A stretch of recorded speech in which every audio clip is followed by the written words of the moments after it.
औज़ुबिल्लाहिमिनश्शैतानिर्रजीम बिस्मिल्लाहिर्रहमानिर्रहीम। अस्सलाम वालेकुम।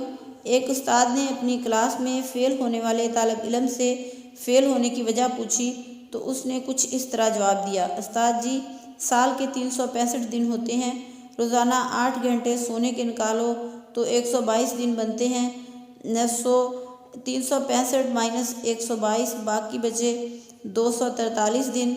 गर्मियों सर्दियों की छुट्टियां मिलाओ तो तकरीबन 90 दिन बनती हैं। तो 243 माइनस 90 बाकी बचे 153 दिन।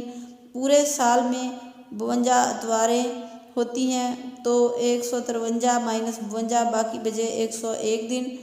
कभी पाकिस्तान डे, कभी इकबाल डे, कभी कायद डे और इस तरह ईद, मुहर्रम वगैरह की छुट्टियां शामिल की जाएं तो तकरीबन 20 छुट्टियां वो बनती हैं। तो 101 माइनस 20 बाकी बचे 81 दिन।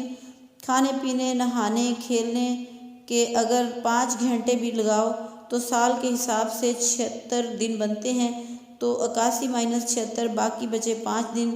कभी स्कूल का ट्रिप चला जाता है, कभी हम बीमार हो जाते हैं तो अगर इन सब के 4 दिन भी लगाओ तो बाकी 5 माइनस 4 बाकी बचा 1 दिन। और उस्ताद जी, साल में 1 दिन तो अपनी बर्थडे का भी आता है। अब आप ही बताओ भला, अपनी बर्थडे वाले दिन भी कोई पढ़ता है क्या?